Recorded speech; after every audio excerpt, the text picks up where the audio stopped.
Sasa uchawi unaweza ukawekwa kwenye njia yako, unaweza ukawekwa kwenye mlango wako, mahali ambapo unafaa kupitia ili uende kufanikiwa.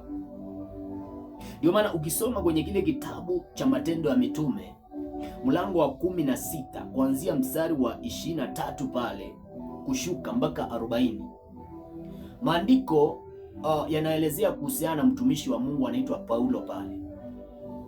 Paulo alikuwa na desturi ya kwenda hekaluni ili kwenda kusali, na alipokuwa anaenda kusali siku moja, maandiko yasema kwamba alikutana na kijakazi mmoja ambaye alikuwa na pepo ya utambuzi.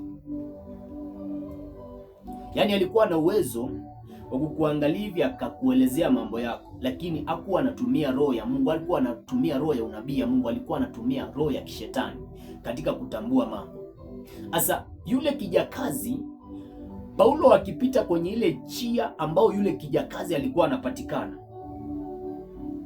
yule kijakazi alikuwa anawaambia Paulo, bila shaka hao ni watumishi wa Mungu aliye hai. Na ujue kwamba huyu kijakazi alikuwa na pepo ya utambuzi, alikuwa na roho ya kishetani ndani yake. Na maandiko yasema yule kijakazi akafanya hivyo kwa muda, Paulo akiwa anamvumilia tu. Anajua huyu ni shetani anasema hao maneno, lakini Paulo akawa anamvumilia tu. Lakini siku moja Paulo akashindwa kuvumilia, akashindwa kuvumilia, pepo ianze kuhubiri Injili, pepo ianze kumwambia mambo yake. Paulo akashindwa kuvumilia kusikia pepo linamtabiria maisha yake.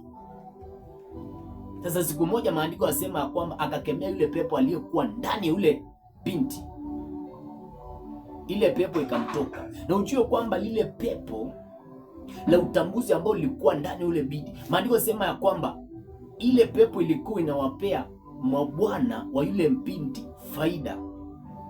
Yaani yule kijakazi alikuwa amewekwa ndani ya nyumba, alikuwa amefanywa kuwa maid ndani ya nyumba na wanaume na wanawake fulani, ili kwamba akuwa na watabiria maisha yao, tofauti na wale wajakazi wengine ambao tumewazoea kwamba unamweka nyumbani ili aoshe vyombo, aoshe nguo, apike chakula. Hapana, yule mpindi, yule kijakazi alikuwa amewekwa ndani ya nyumba ili kwamba kwa ile roho ya utambuzi akuwa anaweza akawaambia mabwana zake wafanye biashara gani, huu msimu wanafaa wafanye nini ndio wafanikiwe. Hiyo ndio kazi ambayo walikuwa wamewekwa ndani ya nyumba ili aifanye.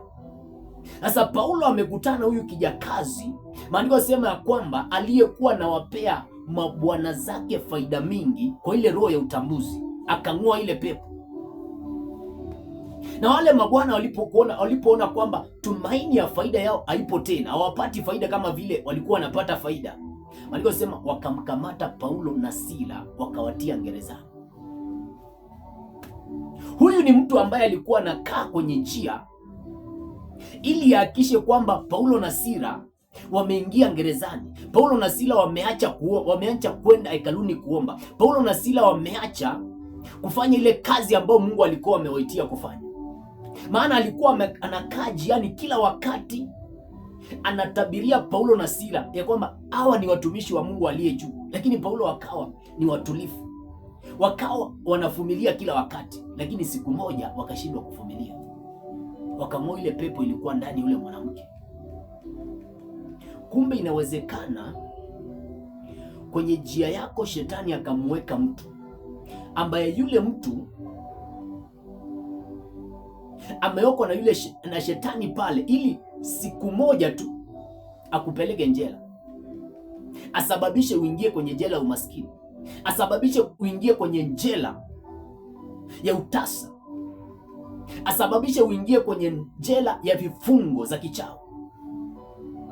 Paulo kilichosababisha waingie kwenye njela ni kwa sababu huyu mwanamke ambaye alikuwa anakaa jiani kila wakati akiwatabiria akisema kwamba hawa ndio watumishi wa Mungu aliye juu. Kwenye njia yako ni nani ambaye amekaa pale? Kwenye njia yako ya mafanikio, kwenye njia yako ya kiroho ya mafanikio, ni nani ambaye shetani amemweka kwenye njia yako? Maana pamoja na kuwa Mungu anawekanga watu kwenye njia ya mtu ili kwamba ukifika eneo fulani kwenye njia yako upate ndoa, upate biashara, upate kazi, upate mafanikio, pia shetani anaweza akaweka mtu wake ili kwamba ukose hizo vitu ili uende jela. Nani ambaye shetani amemweka kwenye njia yako?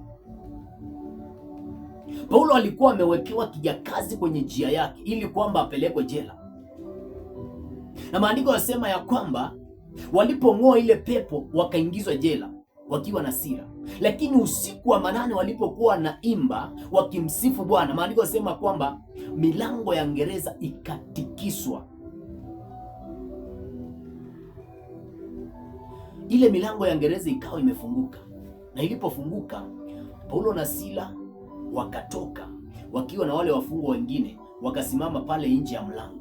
Lakini yule mlinzi aliyekuwa analinda ile njela, maandiko yanasema ya kwamba alipoamka akaona milango ya gereza imefunguka, akachukua panga ili ajichinje.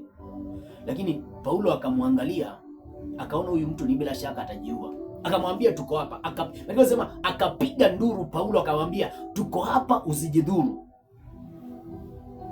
Kumbe kuna mlango kwenye maisha yako unaweza ukafunguka, lakini ule mlango ukawa ni wa mauti.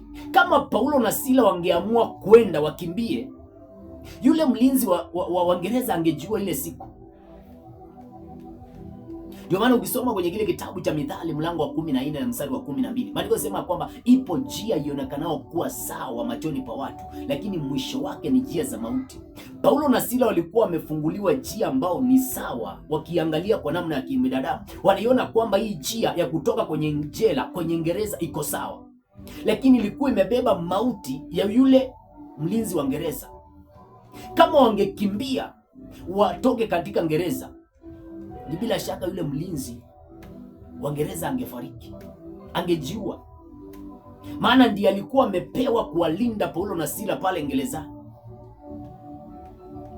Sasa niulize swali, ni watu wangapi ambao wamefunguliwa mlango mbele yao, na kwa sababu ya kuto kujua kwamba ni shetani amefungua ule mlango, wakaamua kupita kwenye ule mlango, lakini mwisho wa siku wakasababisha mauti, wakaenda kwenye njia za mauti. Paulo na Sila kwa sababu walikuwa na Roho Mtakatifu, baada ya kuwa mlango wa gereza umefunguka, walisimama pale kando, hawakuamua kukimbia, maana kama wangekimbia yule mlinzi wa gereza angefariki. Lakini maandiko yanasema ya kwamba yule mlinzi wa gereza alipoambiwa na Paulo kwamba tuko hapa, akaenda akaanguka miguuni mwa Paulo, akamuuliza Paulo, nitafanya nini ili niokoke? Ile siku mtu mmoja akaokoka kwa sababu ya Paulo kutokutumia mlango ambao ulikuwa umefunguka, ambao ni wa mauti. Bwana Yesu asifiwe sana. Paulo akaenda akamwombea yule mlinzi wa gereza, akaokoka. Kuna njia mingi ambazo ukiziangalia kwa namna kwa mwanadamu utaona kwamba zinafaa sana, lakini kabla hujapita kwenye ile njia unafaa umuulize Mungu, najua hii njia kama mwanadamu ni sawa, iko sawa, lakini je, ni sahihi? Maana sio kila njia ambayo iko sawa na ni sahihi. Je, inaweza ikawa sawa lakini isiwe sahihi kulingana na Mungu. Maandiko yanasema kwenye kitabu cha Mithali 14 mstari wa 12, ipo njia ionekanao kuwa sawa machoni pa mwanadamu, lakini mwisho wake, kule mwisho ndio kuna mauti. Yaani hapa mwanzoni imepambwa na shetani kiasi kwamba ukiangalia utaona kwamba iko sawa, lakini sio sahihi. Kule mwisho ndio utakuja kuona kwamba kumbe ni njia za mauti. Ukimuuliza mwanadamu wenzako, ukimuuliza rafiki yako ambaye ni mwanadamu, anakuambia kwamba mbona hii njia iko sawa tu, wacha tutoke tuende, tutoke njela tuende, lakini kumbe imebeba umauti. Ukisoma kwenye kitabu cha Mwanzo mlango wa 13 kuanzia mstari wa kwanza mpaka wa 12, inaelezea kuhusiana na habari ya mtu anaitwa Lutu.